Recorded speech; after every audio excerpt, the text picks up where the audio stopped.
you're not quiet. You're carrying something too vast for words, and no one ever asked what it was. You walk into rooms like a question no one knows how to answer. They call you calm, but inside you're a thunderstorm of signals, emotions that aren't yours, truths that haven't happened yet, a language made of images instead of words. You don't just notice what's happening, you feel what it means. Carl Jung called this introverted intuition, a way of knowing that lives beneath speech. It doesn't look outward for facts, it looks inward for symbols, for patterns, for the soul behind the surface. But most people don't speak that language, so you shrink it. Or you try to translate, you use metaphors because nothing else fits. As a child, you said strange things that made adults pause. You asked questions with no answers.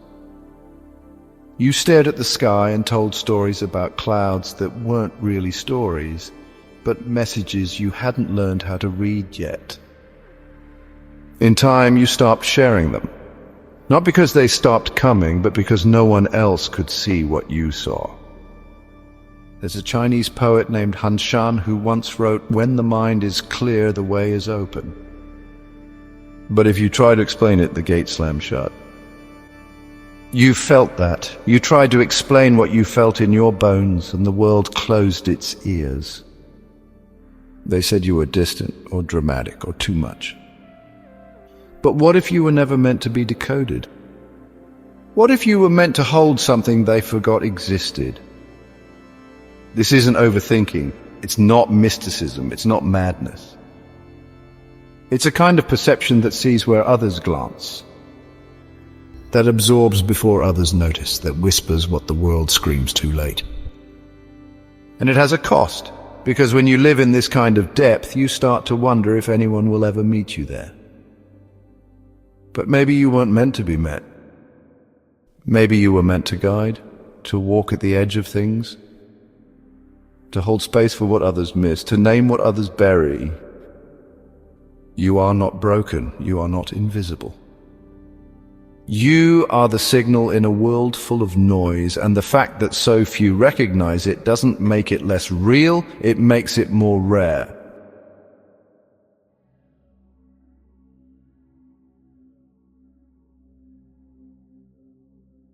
You feel it before it's visible. A shift in the room. A sentence that doesn't land right. A laugh that sounds hollow. You know when something's wrong without needing a reason, because your body hears what other people's words won't say. There are people who listen with their ears, and there are people who listen with their nervous system. That's you. You once sat across from someone who said they were fine, but something trembled in their voice like grief trying to hold its breath. You didn't press, you didn't need to. A week later, they broke down. How did you know? They asked. But you'd known all along. Carl Jung once warned that intuitive introverts often perceive truth long before they can express it. And so your life becomes a waiting room, sitting with knowledge you can't yet explain, watching the world catch up to what you already felt. You see it in relationships, in decisions, in systems. You feel the cracks before they spread. You feel the endings while everyone else is still celebrating the beginning. But when you speak too soon, they say you're negative. When you stay quiet, they say you're distant. There is no reward for knowing what others refuse to believe. Just the ache of carrying it alone. This is the paradox. You can sense someone's collapse, but forget your own needs. You can see the future in someone's eyes, but forget to answer your texts. You are grounded in unseen truths, but ungrounded in daily life. You live in possibility, and it paralyzes you. You see 10 outcomes for every choice. You weigh every angle before others know there's a decision to make. And while they act, you hesitate, trying to find the right moment to say what you already know. It's not psychic, it's not spooky, it's structure. You're a pattern architect. You connect dots others didn't even notice. And when it all comes true, they call it coincidence. But you've stopped trying to prove it. Carl Jung once said, "The reality of the other person lies not in what he reveals to you, but in what he cannot reveal to you." You know people that way. Not for who they say they are, but for what they can't admit yet. And so you stay quiet. Not because you don't care, but because you care too early, you feel too soon. You know too much and speak too late, and that's the exile. You weren't wrong, you were just early. But don't mistake that for distance, because the gift buried in this curse is vision. And once you learn how to hold it, you stop needing to explain it. You stop asking to be understood. You start becoming the mirror others don't know they need.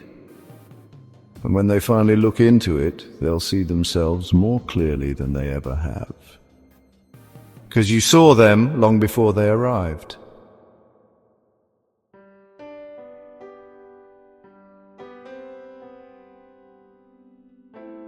Some people talk to be heard. You listen to understand. You've always known that words aren't the whole story, that what matters most is usually what isn't said. The break in someone's voice, the too long pause after a question, the smile that feels like a mask slipping. You catch it all. But most people never notice that you noticed. So they call you quiet, they call you distant. Some even call you cold. But what they don't realize is this: your silence is not emptiness, it's effort. Effort spent translating the language of tension. Effort spent watching the emotional weather shift before it storms. Effort spent holding space for people who don't even know they need it. Carl Jung once wrote that intuitive introverts are often mistaken for being aloof because the truths they perceive can't be easily explained. And so they fall silent. Not because they have nothing to say, but because what they know won't fit inside language. You once sat through an entire dinner barely speaking. The person across from you was smiling, but something was off. They kept touching their glass like it was holding them together. Later that night, you got a message: "Thank you. I didn't know how much I needed to be around someone who could feel what I couldn't say." That's what people don't see. Your silence is not passive. It's precision, it's presence. You're not withdrawing, you're tuning. To the unsaid, to the felt, to the real. Han Shan once wrote, "Men ask the way to Cold Mountain, but roads do not reach it." In summer, ice still lingers. The sun shines, yet it stays dark. That's you, a paradox in motion. A sanctuary others don't understand, but still feel drawn to. And maybe the world never taught you how to be this way. But you were born with it. Born to hold more than what's visible. Born to hear people long before they speak. So no, you're not cold, you're not disconnected. You're the kind of silence that leaves echoes. The kind that opens up space. The kind that makes people feel seen without having to explain themselves. You don't fill the air, you clear it. And in a world that keeps shouting over itself, your stillness is not the absence of sound. It's the sound of something sacred returning.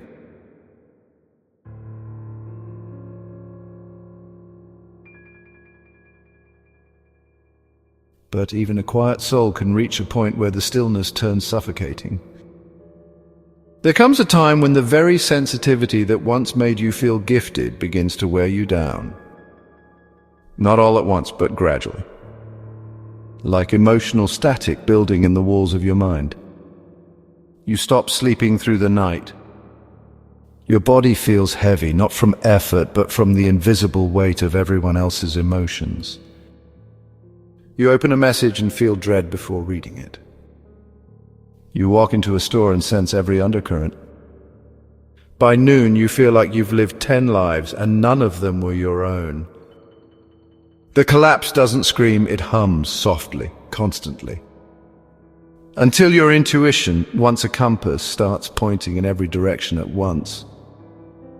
Carl Jung warned that when introverted intuition becomes unmoored, it pulls the person inward in ways that disconnect them from reality.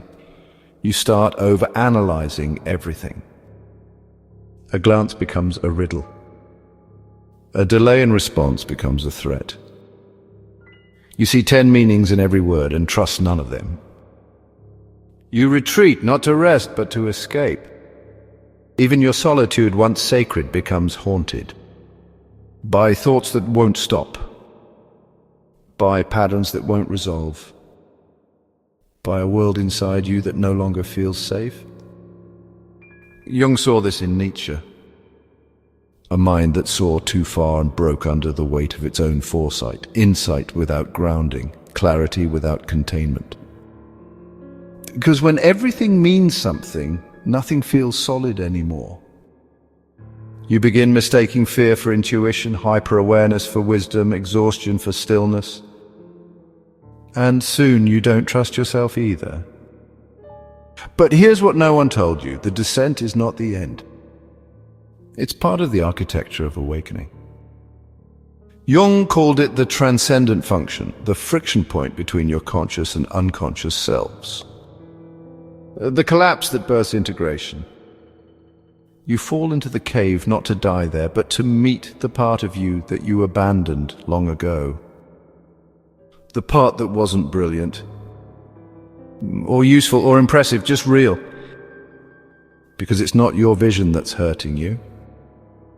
It's what you haven't yet made peace with. You're not lost. You're being dismantled so you can remember the shape of your own soul. This isn't punishment, it's preparation. And when you come back, because you will come back, you won't just see deeply, you'll see clearly, without drowning in it. You'll walk the world not as a fractured signal, but as someone whole. Someone who's been to the edge of meaning and returned not with answers, but with presence. That's the real gift. Not just what you see, but who you become after the dark shows you your own light.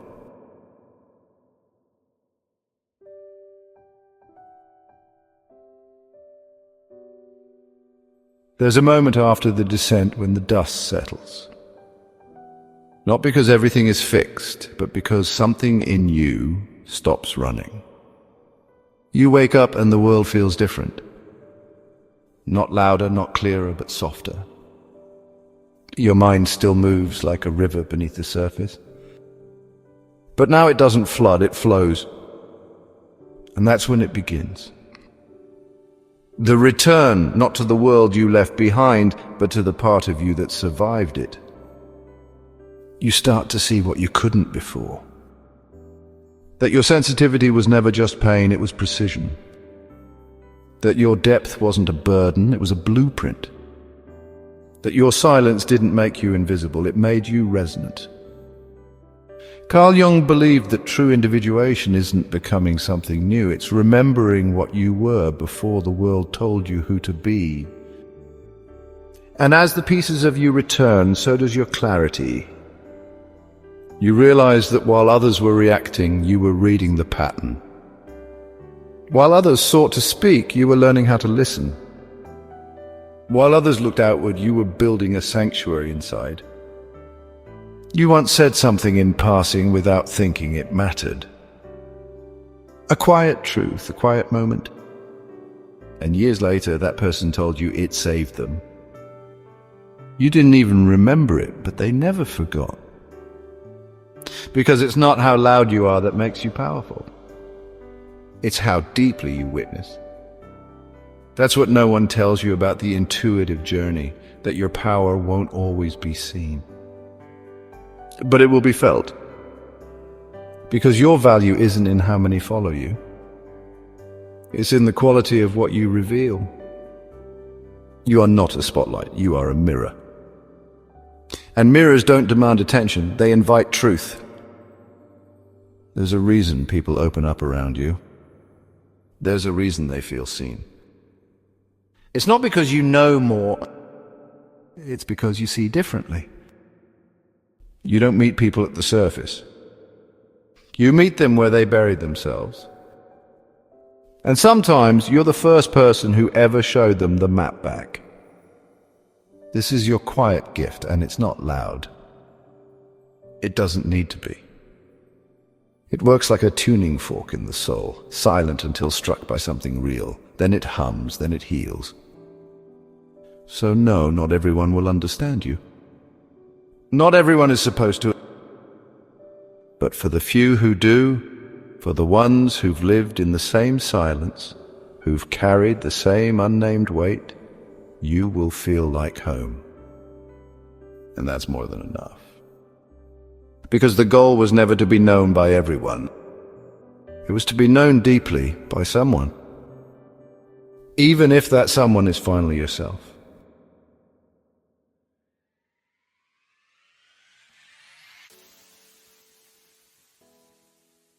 There's something you've known all along.